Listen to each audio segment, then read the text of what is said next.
Formally welcome you today. This is Tartan Day, April 6th. It's officially recognized by the US Congress 20 years ago as the official recognition of Scottish heritage and the contributions of Scotland to the building of America, and in particular here in New York too. It's quite remarkable how much the Scots have contributed to the buildings, to the architecture, to the infrastructure and education. So you'll find out as Tartan Week here unfolds, there's many programs on.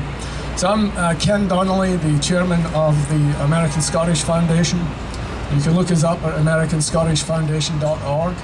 And in there, as well as tartanweek.org, is a list of all the events going on. Most notably at 4 o'clock up at the 3 West Club, we have Sarah Fraser, a noted author from Scotland. We'll do a little talk on our new book. But the celebrations continue on into the night and into tomorrow. And in particular, tomorrow we all meet here about 12 o'clock, 12:30 for more celebrations, get tuned up for the parade, which begins just 2 blocks up the street here on 6th at 2 o'clock. So we're hoping the weather will improve a little, but I'm not sure. I think there's some snow in the forecast. So, yeah. Aye, so thank you very much. So first of all, I'd like to read the letter from Mayor de Blasio today, congratulating us on the 20th annual National Tartan Day celebration in Bryant Park. Dear friends, New York is renowned as a city built by immigrants, and we are proud a home to a thriving population of Scottish Americans that has enhanced every facet of life in the 5 boroughs, with many serving as leaders in business, education, government, technology, the arts, and more. Today I'm delighted to join with Scottish New Yorkers as they observe the 20th anniversary of National Tartan Day and continue a week of celebration of events that feature an exuberant parade of kilt-clad revelers marching tomorrow up 6th Avenue. That's the first. That's a very good way of putting it. An exuberant parade. All right. I applaud the American Scottish Foundation, the St. Andrews Society of the State of New York. That is the oldest society, by the way, in America. 1756, I believe. The New York Caledonian Club, Clan Campbell, Carnegie Hall, of course, and everyone associated with Tartan Week for their efforts to cultivate community and ensure the vibrant cultural traditions of Scotland remain a vital part of this beautiful tapestry that defines our diverse city. On behalf of the City of New York, please accept my best wishes for a joyous Tartan Week and Tartan Day parade. Sincerely, Bill de Blasio, Mayor. Well done. Okay, so we're going to do the national anthem. So I'd like to ask up to the stage the Highland Divas, please. Yay!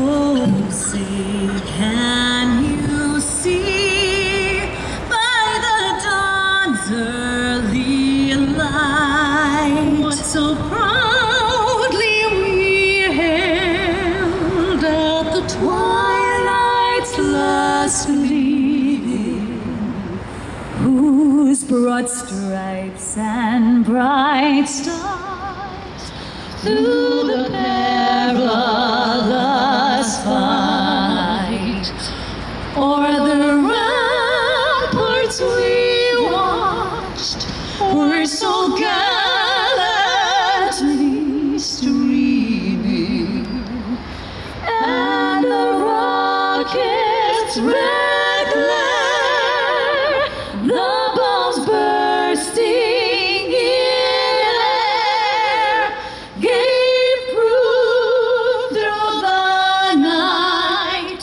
that our flag was still there.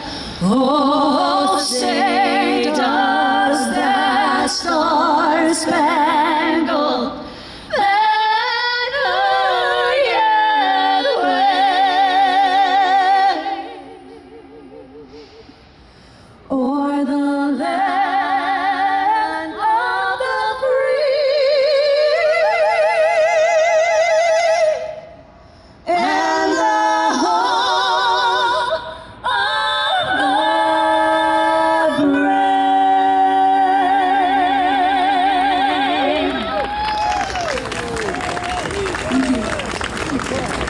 Oh,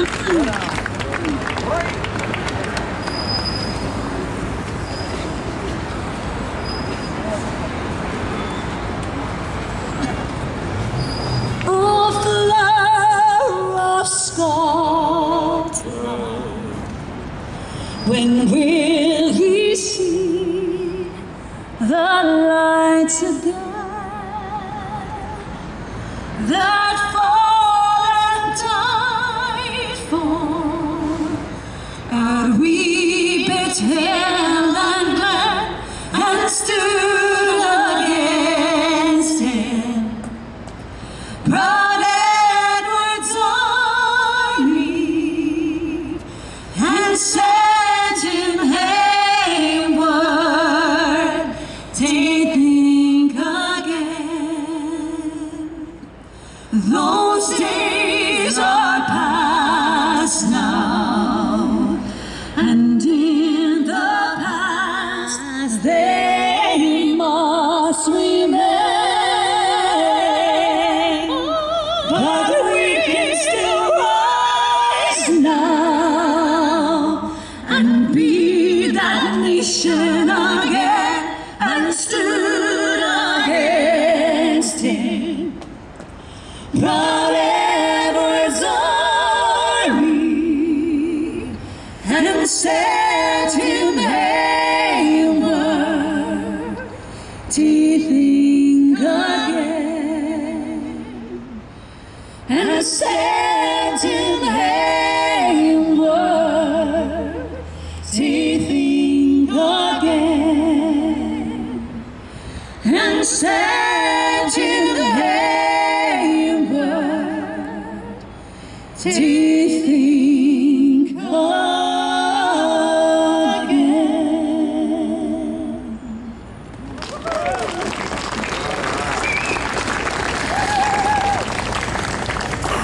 Thank you very much. That's the Highland Divas, ladies and gentlemen. So I'd just also now like to welcome our dignitaries today. It's Cabinet Secretary Keith Brown from the Scottish Government, who's over this week to help us celebrate. We also have Joni Smith, who is his envoy in Washington, D.C., so welcome, Joni. And past Provost of the City of Edinburgh, Eric Milligan, who has celebrated with us every year for the past 19, 20 years. So Eric, welcome. So Cabinet Secretary Keith Brown, please, I'd like to ask you up for the greeting from Scotland.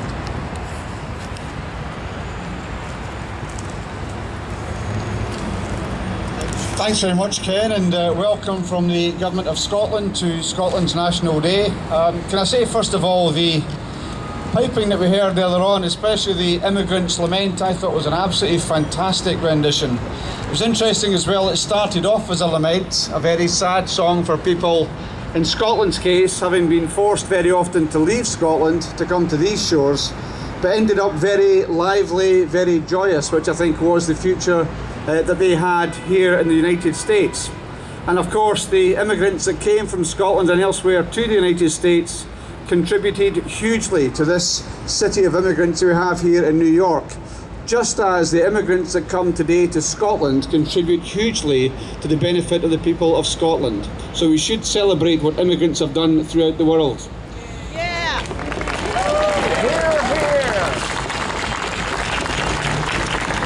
So welcome to this national celebration here in Bryant Park. It's a very special day. As you've heard, this is the 20th anniversary of National Tartan Day here in the United States, and in 1998 the US Senate officially recognised April the 6th as National Tartan Day to recognise the contributions made by Scottish Americans to the United States. The bonds of kinship and friendship, of course, date back centuries between Scotland and the United States. And they stem not just from the common heritage that we share, but also from our shared history and our shared values. Scotland's history, of course, is in part your history here in the United States. Nowhere is this shared history better exemplified than, of course, in the US Declaration of Independence. Tartan Day commemorates, the 6th of April commemorates the Scottish Declaration of Independence. That was the Declaration of Arbroath. Many scholars here and elsewhere around the world recognise that the Declaration of Arbroath, signed in Scotland on the 6th of April, a few years ago, 1320 to be precise, influenced the founding fathers who shaped the US Constitution. These two documents, both the Scottish Declaration of Independence and the US Declaration, share common sentiments, values and aspirations for both of our nations.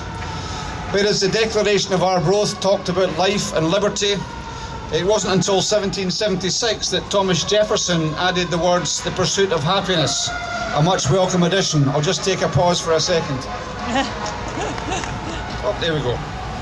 Indeed, Scotland and the US have many shared links, of course. Woodrow Wilson, one of 24 US presidents who could claim Scots or Scots-Irish descent, once remarked that every line of strength in American history is a line coloured with Scottish blood.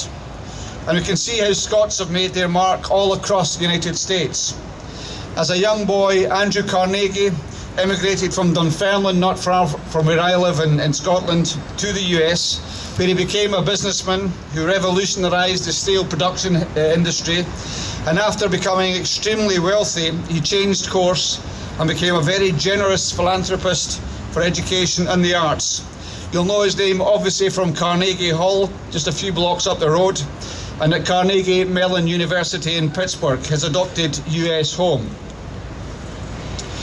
John Muir, of course, was a committed naturalist who traversed America's awe-inspiring mountains and deserts, which led to him to create the Sierra Club and became the father of the US national parks. Many people won't know that Of Mice and Men, John Steinbeck's moving portrait of friendship and the American spirit, draws its title from Robert Burns' poem To a Mouse. And you can visit Burns' statue in Central Park's Literary Walk. Indeed, the very first time that I came to New York in 1986 when I was a student at a Canadian university, the University of Prince Edward Island, I walked into Central Park and the first statue I saw was of Robert Burns, which made me feel very much at home. And you can visit Burns' statue today or borrow a copy of his works, of course, from the New York Public Library, an institution, of course, which was supported by Andrew Carnegie. Scottish Americans are woven into the fabric of American culture, and all of you here are part of that rich tapestry. It reminds me that every time I've done one of these events in New York, we seem to attract, it's the pipes perhaps, seem to attract people, Scots, that are walking by. I just wonder, is anybody here just happen to be walking by that's from Scotland just now? Yeah, once again we've got the same thing, so it's amazing the draw of the pipes. So Scots Americans obviously woven into the fabric of American history. It's great to see so much tartan today. This one is a fair trade tartan. These guys here gave me this tie earlier on. It's to do with fair trade tartan, which is going to be sold all over the world according to fair trade principles. And all of the colours certainly make for a spectacular sight here in Bryant Park, and I look forward to hearing some more wonderful music. So for me, as a representative of the Scottish Government, it's a real honour to be here first-hand to witness the Scottish passion and pride on display today here in New York. It's a strong reminder of the enduring relationship and friendship between our two countries, and it's a truly humbling experience to see the close affinity which many people here in the US have with Scotland. And being here today makes me very proud to be Scottish, so have a wonderful Tartan Day, everyone. Thank you very much.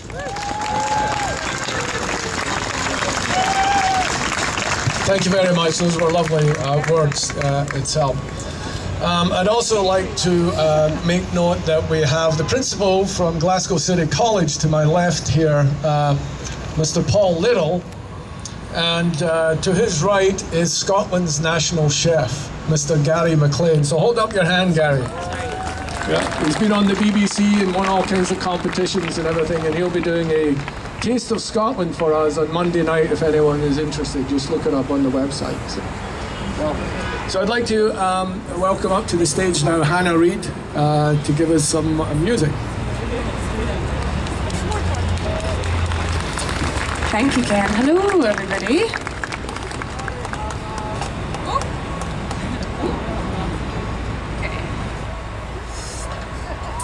So I live in New York, but I'm actually originally from Edinburgh. I've lived over here for a few years, and it's a treat to be playing today. Let's see. I'm going to play a song. It's a Robert Burns poem called "It Was All for Our Rightful King," which I wrote a melody for and set to the melody. It's a Jacobite song.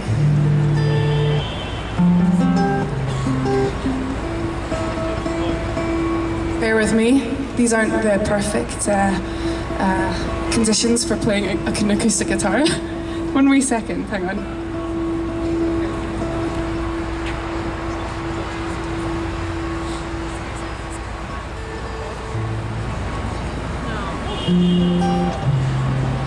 It's called "It Was All for Our Rightful King."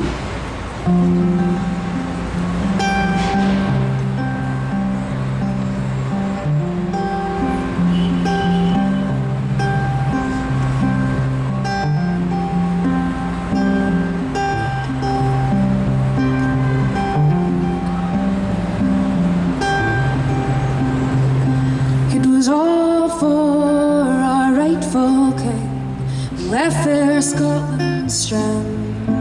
And it was all for our rightful king. We ever saw Irish land, my dear, we ever saw Irish land. Now all is done that men can do, and all is done in vain. My love and native land, farewell, for I mun cross the main, my dear, I mun cross the main.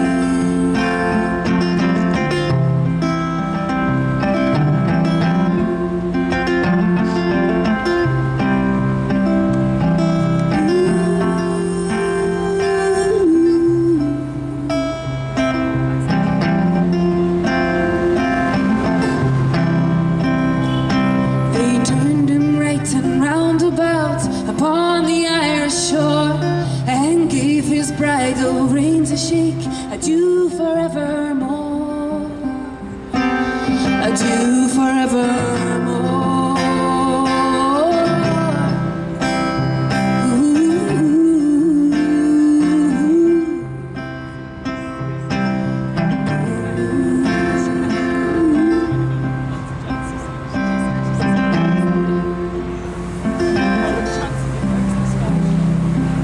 The soldier free, the war returns, the merchant free, the main.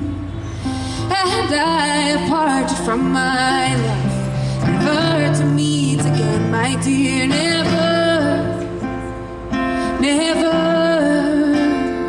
never, never, never.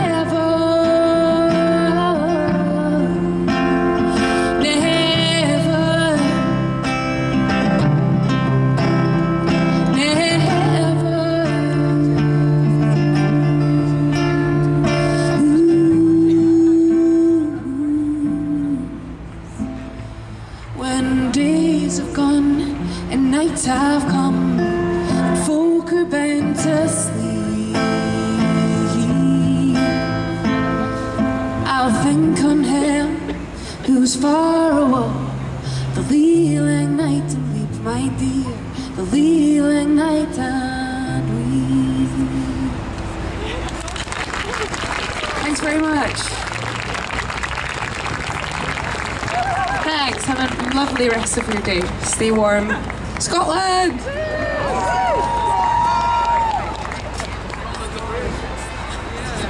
We are all very brave Scots today.